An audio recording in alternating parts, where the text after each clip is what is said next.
Thank you for joining me. I'm Dan, and this is the Having Initiative podcast.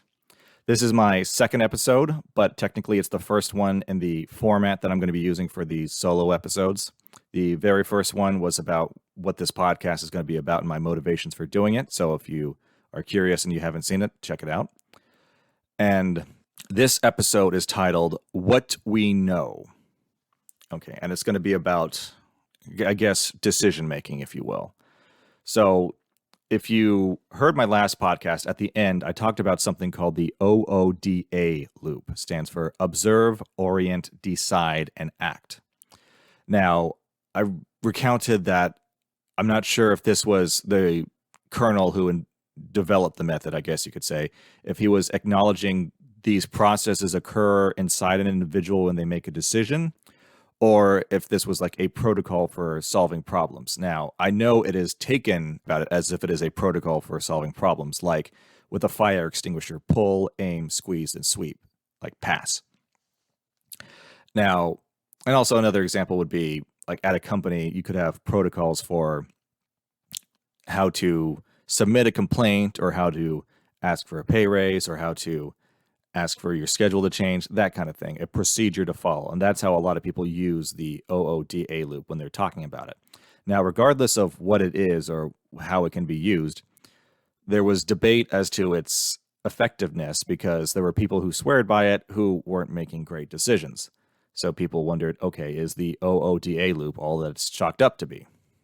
Now, I heard someone say that the loop is fine. What they noticed the problem was with people who were claiming to use it was that they weren't great at the first O, observing what is happening.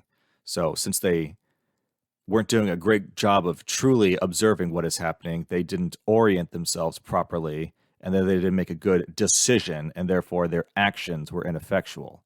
So the first O, observe, and this podcast kind of goes into the orient a bit, I guess. The first O is kind of important. If you don't understand what is going on, you won't make good decisions. And it's not because you're dumb, it's because you have bad information. Now, when people talk about observing or whatnot, they often say that we should be objective. You know, we should be looking for the truth and not just arguing with our feelings or biases. And that's a great notion, but oftentimes people who claim to be objective are just letting their biases in, or they think that their worldview, they think on some level, their worldview is perfect or accurate or correct. And so going forward with others, they claim to be objective, but they're just ignoring anything that goes against that. And so is true objectivity possible? My short answer is I don't really think so, but I think we should strive for it anyway. And I got a podcast plan where I talk about that in depth. So hopefully we'll get to that point. But in this episode, I wanted to talk about with this whole observe and orient aspect of life in general. There's a process that I've been using that I hope remedies some of the flaws that I talked about with biases and whatnot.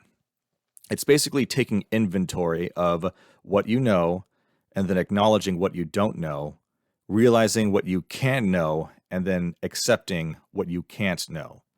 And those are going to be the big chapters of this podcast. Now, the first topic, what we know, that's the big one, and it's going to be the majority of what I talk about in this episode. So brace yourself. And the other twos will be very quick by comparison. So without further ado, I'm just going to hop into it. Okay, so the first step, what we know, this is tricky because right off the bat, the other question we should ask about what we know is how we know it. A famous example, you hear this all the time, is when someone will make an assertion like, oh, the toilets in Australia go the other way. And we say, okay, how do you know that? And their response is, oh, I heard it on the internet. Somebody on the internet said it.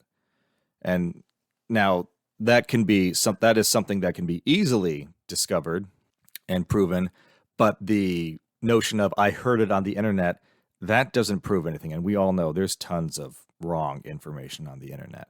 But most of the time when you hear it about situations that aren't so readily proven. And so, you know what? Sometimes when we hear stuff, we may not know at all if it's true. And ideally, before we act on it, we should try and prove it. But if you're like, in a dangerous situation, all you have to go on is what you know. So I guess that's what we got to act on. And so what we know and how we know it, asking how we know it, that's really important for making sure that we have good information. Now, the other aspect is in terms of what we know is what we know anecdotal or empirical? And so there's a Joseph Stalin quote that really summarizes this. He said, "When one man dies, it's a tragedy. When a million die, it's a statistic." Now, I'm not a fan of Joseph Stalin by any means, but that quote does show pretty good insight into human psychology.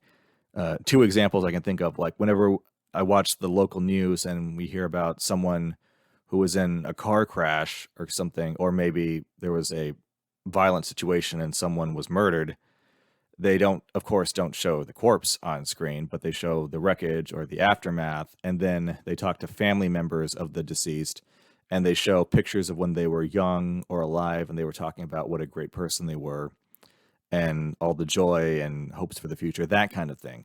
Now, I don't mean to talk down on that. I'm not making fun of these people, but we get a glimpse of this person, and we get glimpses of the life that they had. And we've all met people, so this is like meeting another person and getting a glimpse of them. And that makes the situation much more meaningful than just a headline that says a person was killed yesterday, that kind of thing. And so that's with the quote of Joseph Stalin, that's the one man dying, it's a tragedy aspect. Now, piggybacking off of that with the a million dies, it's a statistic.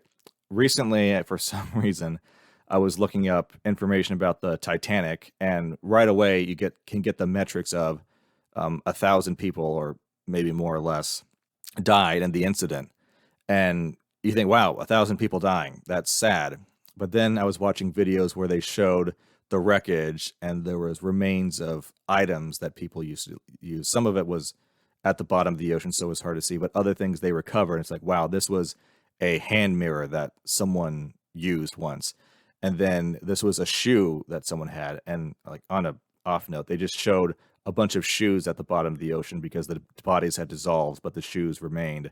And so it's like, wow, these were people. And then you see pictures of when they were alive, when the ship was in order, and you hear accounts about the actions that various people who didn't make it did.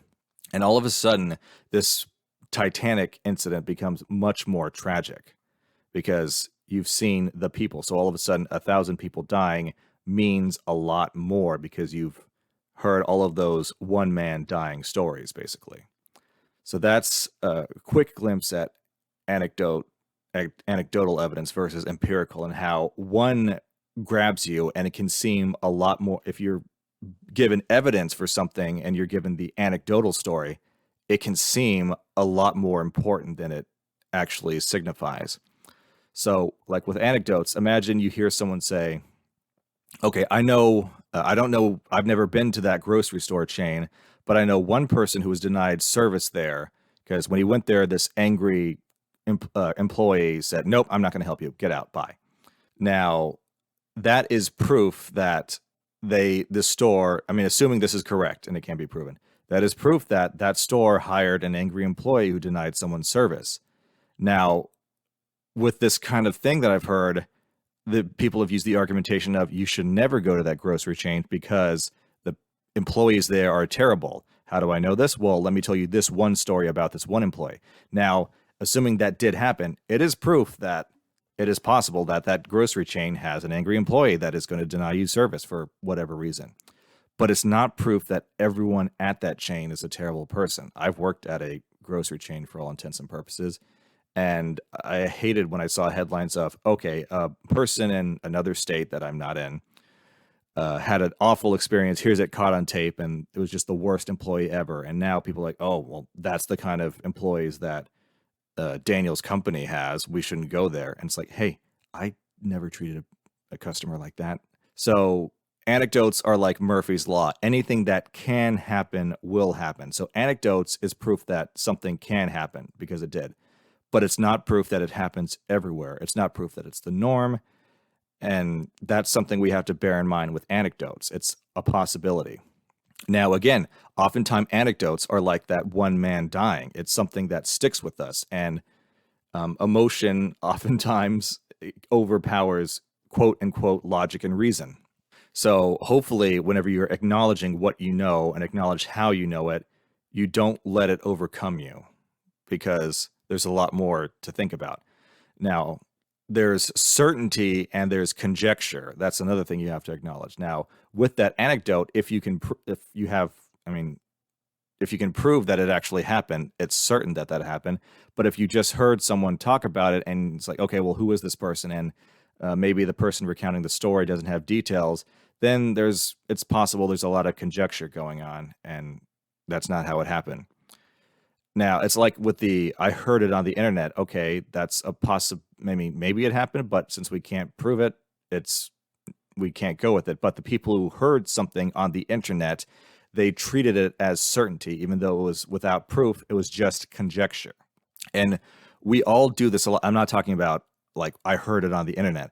We have fears and hopes and biases and worldviews. And when we get information that goes along with that or goes against it, we instantly accept it or reject it solely because not because we could prove it was right or wrong, or sometimes even if it was proven right or wrong, but because of all of our hopes and dreams and fears and biases, we accept it implicitly without proof, or we reject it because we don't like it, or we treat it as certainty whenever it was conjecture. That's what I was getting at. Now, another way of looking at it is fact versus fiction. And a lot of people say, okay, let's talk the facts. And they will present evidence now and studies, that kind of thing. Now, with studies, here's two quick stories on studies. Imagine someone says, I have a study that shows that all women are cheaters. Okay, bold claim. How exactly did this study go down? Well, okay, what did I do? I selected 10 men that I know personally that have been cheated on, and I asked them about how that went down. Okay, what else did you do in your study? That's it. I just reported on 10 men that I know who have been cheated on. That's it. Now, of course, no one's going to, who hears this, I mean, maybe they will, but no one that hears the story is going to buy that this is a legitimate study that proves that all women everywhere are cheaters based on a 10 men sample. But you will be amazed at how many quote unquote studies have been put forth that, while not as ridiculous as the one that I told you, are in a similar vein. Some of them I've seen in documentaries, which is why I'm growing more and more distrustful of documentaries because the person doing them is just pushing a point and not looking for the truth. But like with a study, I heard that with science, when you're doing a behavioral study, you need at least 1,000 people who are randomly selected, and then you need various groups for testing various things, one of which is a control group. Now, this study of 10 people that were specifically selected because they met a certain criteria and only one criteria, yeah, that study has no legitimacy. But you will find that there's many other studies that are put forth that are pretty much just as bad as the one that's cheaters. Now, here's another example of a study that's not as malevolent in nature, but nevertheless not good. There was a study that they got the numbers randomly selected, and as far as I could tell, there was no foul play involved. But they got the numbers that showed in this small little town, or maybe it was nationwide, that as the number of sales of ice cream increased, the number of shark attacks increased as well. And I don't know if this was an area or like nationwide or even further than that kind of thing. Now, so they could show on a graph that as the number of ice cream purchases increase, so does shark attacks. Now, that's correlation, not causation. But people will see, they will think, hey, where there's smoke, there's fire. And as I can clearly demonstrate, the more people buy ice cream, the more they get attacked by sharks. So in order to protect people from shark attacks or to prevent sharks from being hunted by people, we should stop selling ice cream, because this study shows that the more ice cream people buy, the more shark attacks occur. Now, again, sounds ridiculous, but you'll find that it happens a lot. Y'all probably heard the expression, figures don't lie, but liars can figure. Well, this is, I mean, whether or not there's a lie going on. This is the figuring that's going on.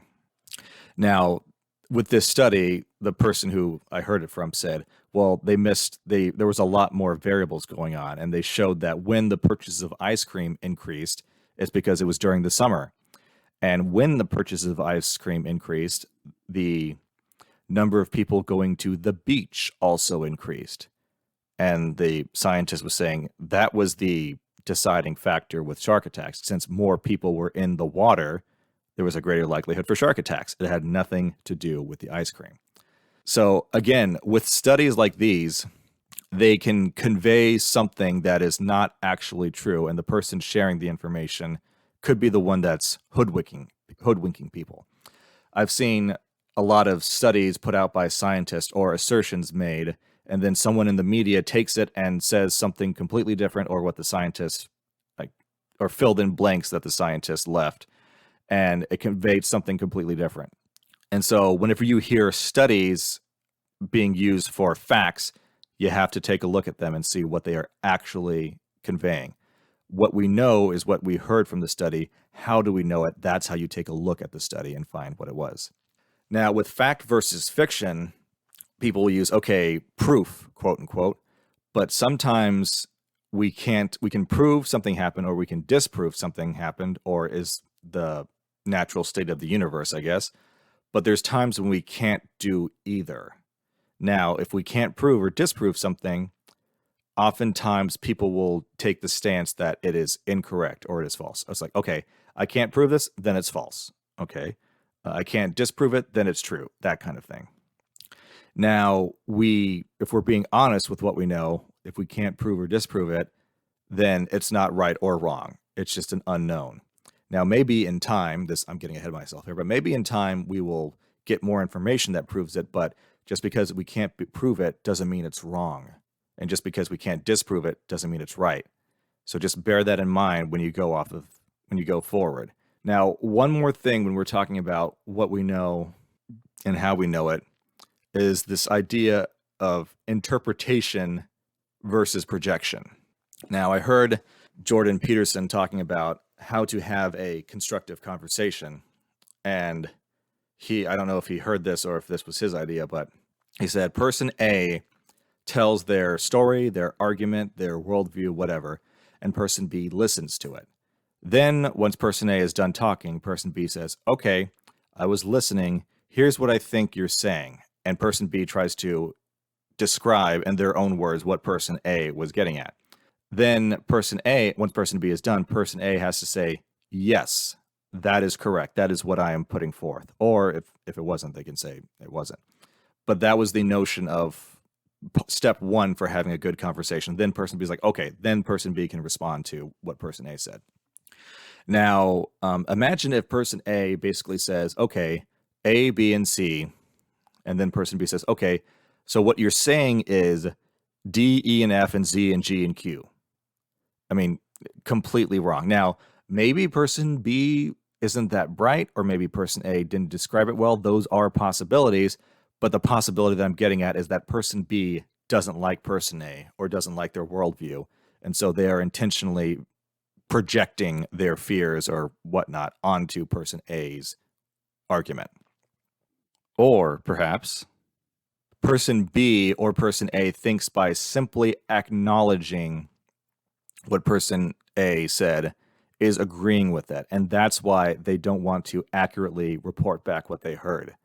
Now, I would say being able to accurately acknowledge what someone said is useful for you, because if they're right, then you've saved yourself time, you've learned something. If they're wrong, then okay, you have ammunition to prove that your argument is correct, or to retort, that kind of thing. You can display it back to them. So whenever you're looking at information, interpreting it, you have to acknowledge, okay, did I interpret this correctly, or was I projecting whenever I was listening and describing it? That kind of thing. And there's going to be times with what we know, we take a look at it, and all it is basically is a he said, she said situation. And maybe it's not a he and a she, just bear that in mind. But all we have is the word of one person that we can't prove, and the word of another person that we can't prove as well. So in those situations, if we can't prove either one, we will most likely fall back on our biases. Okay, I heard what she said, and I know her. I know she's trustworthy, so I'll go along with it. Or I heard what he said, and I like him. He's my buddy, so I'm just going to go along with it anyway. Or I heard what she said, and she was really emotional. I don't believe that she's lying, and so I'm going to go with what she said. Now, hopefully, if you're in a courtroom situation, you'll acknowledge that you can't prove either, and so that is what you will act on. But in our lives, sometimes all we have to act on is our instincts or our experience. And so that's all we can do. Now, hopefully, we are open to new information and we don't let those instincts or experience completely override anything else new that we learn. Just acknowledge, I don't have any proof that he or she is right. All I have is my intuition. And let's go from there. So, wrapping up part one, what we know, always check your source. What we know and what we don't, what we know and how we know it. The how we know it is checking our source. Check the study, check the person that we were listening to, that kind of thing, and be honest about it. That's the whole point, because all of this should be, if it's just you, this is going on in your head. So be honest with yourself if you can't be honest with others. And even if, always be honest with yourself, because that's the path forward. So check your source, acknowledge what you know, and take a look at how you know it, and be honest about, okay, is this actually proof or not?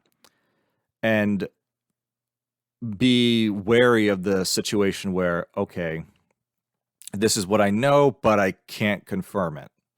And sometimes that's all we have, but just acknowledge that this needs to be added to later.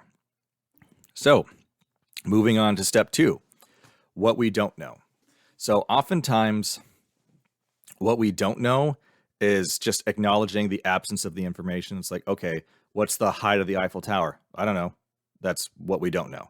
And this is often with math problems, or science problems, when there are constants that we know, even if they weren't provided to us. Okay.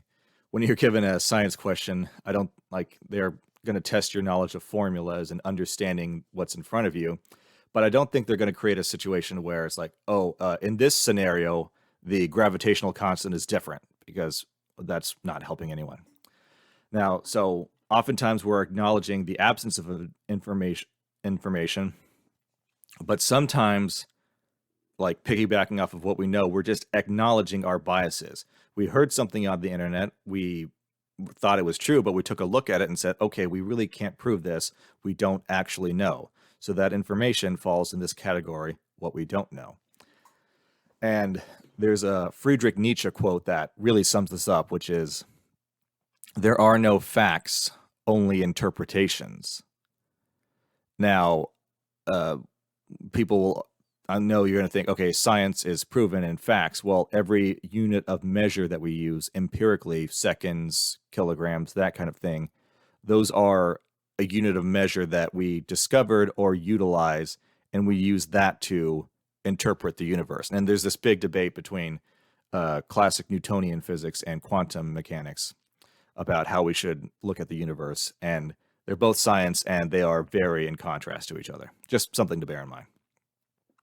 And so piggybacking off of with sometimes what we don't know is acknowledging our biases.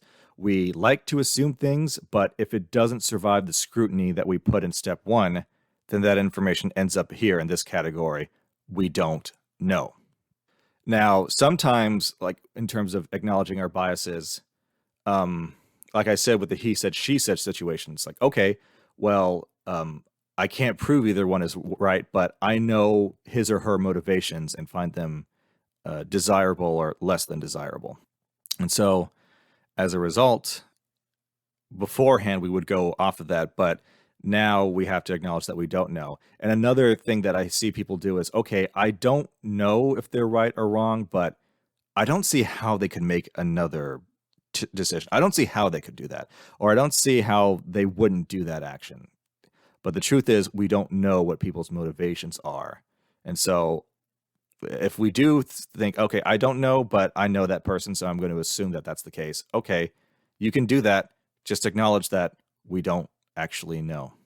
So I mentioned that step 1 is the the big one, I'm going to move on to step 3 now, what we can know. So oftentimes, like, we acknowledge, okay, what do we really know? Okay, we acknowledge we don't know stuff. So with that stuff that we don't know, we can take a look at it and see, okay, is it possible for us to find out? Like the Eiffel Tower. I don't know how tall the Eiffel Tower is, but we got Mr. Internet or Mr. Official Metrics in France that we can look at. So before we just, okay, we don't know and just walk away, we can investigate and we can probe and observe.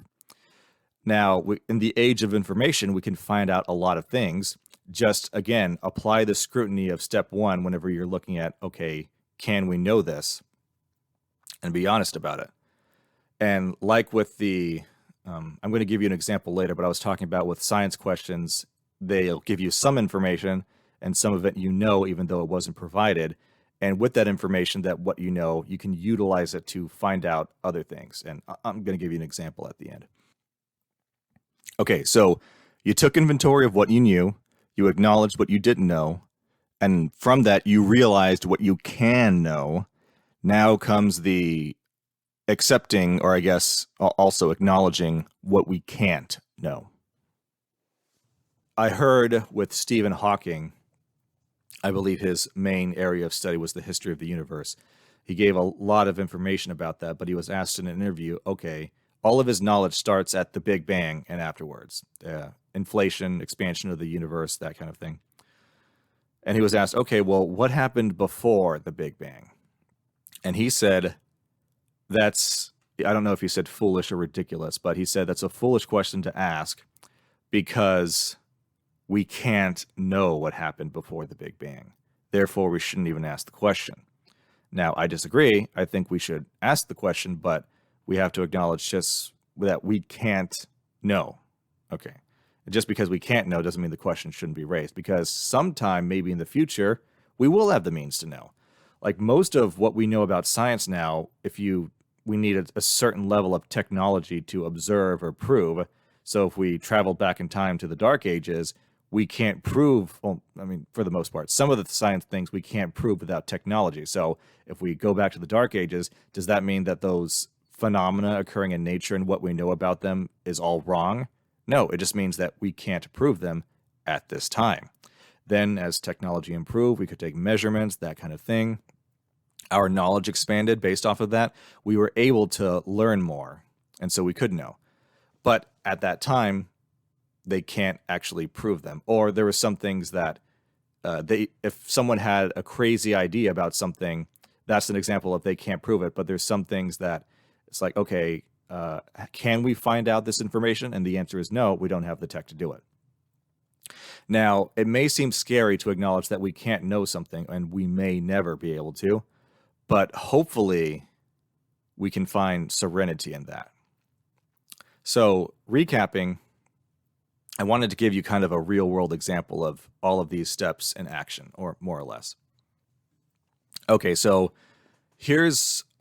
when I was a few years back, I was working on a short film, and we were figuring out budgeting. And there was going to be a time where we had to shoot in another state.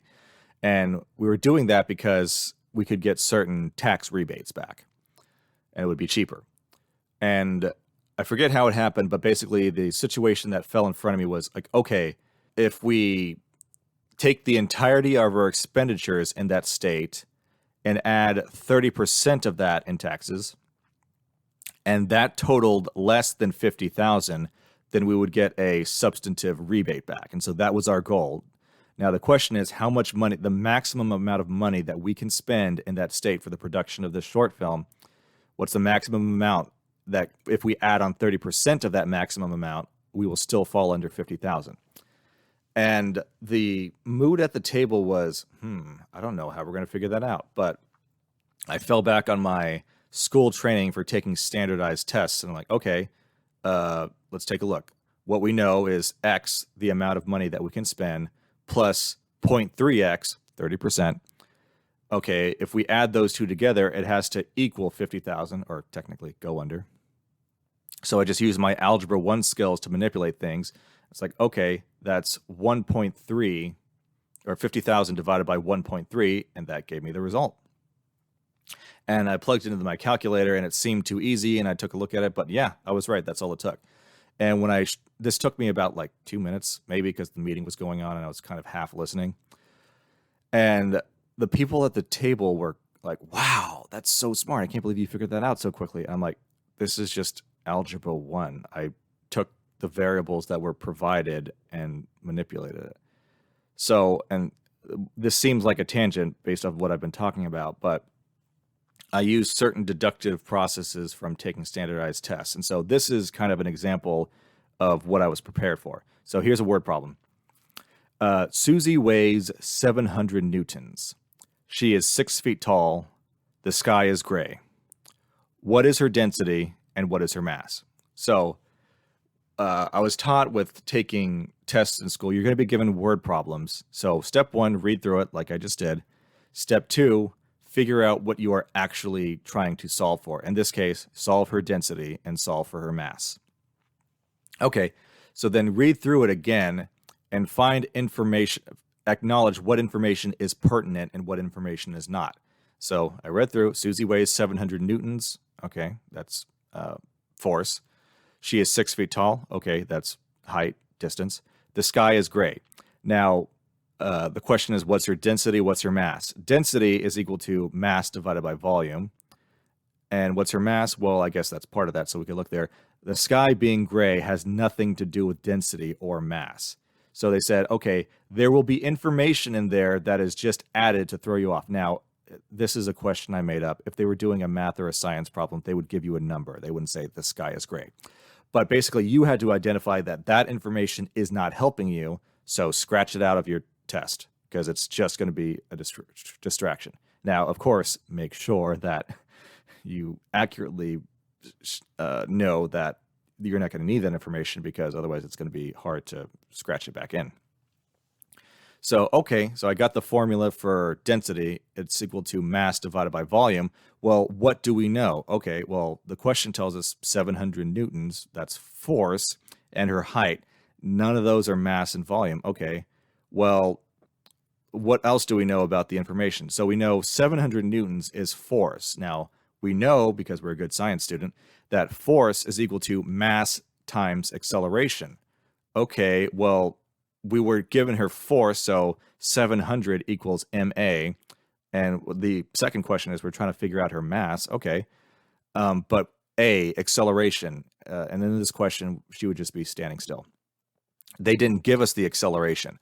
But wait, we know that acceleration due to gravity is a constant. And so that's 9.8 meters per second squared.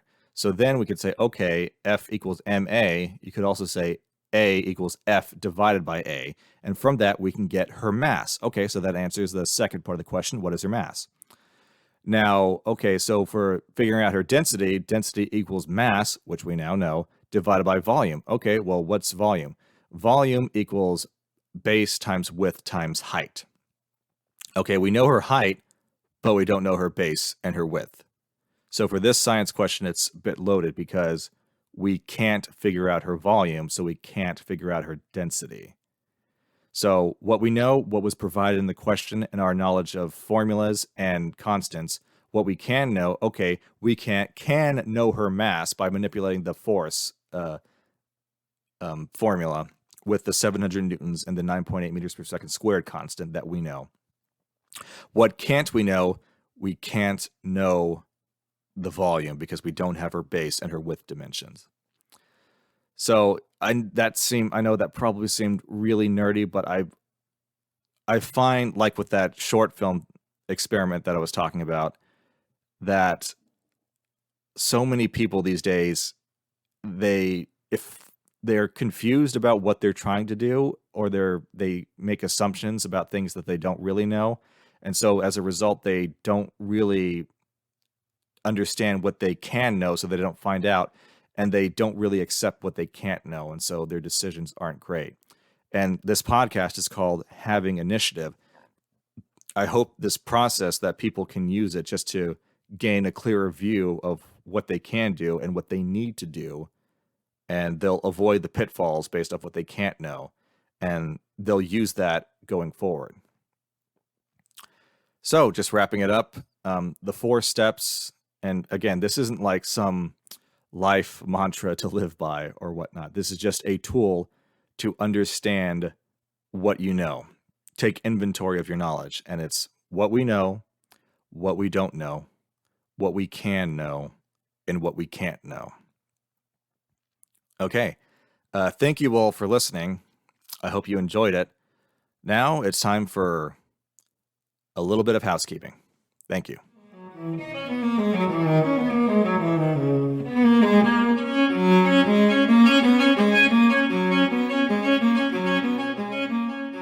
Hello, everybody. Thanks again for listening. If this is your first time hearing this episode of the podcast, thank you for joining me on YouTube. And if you listen to it on podcast apps, then thank you for listening again. I hope you enjoyed it. If you'd like to support this channel, please like, comment, subscribe, and click the notification bell. All of that really does help. And even more so, let me know what you think about what was mentioned in this episode. I would really appreciate that because I want to encourage people to talk and give their point of view, not just what they think, but why they think that. So, yep, that pretty much wraps this one up. Thanks again, everybody. Hope to see you soon.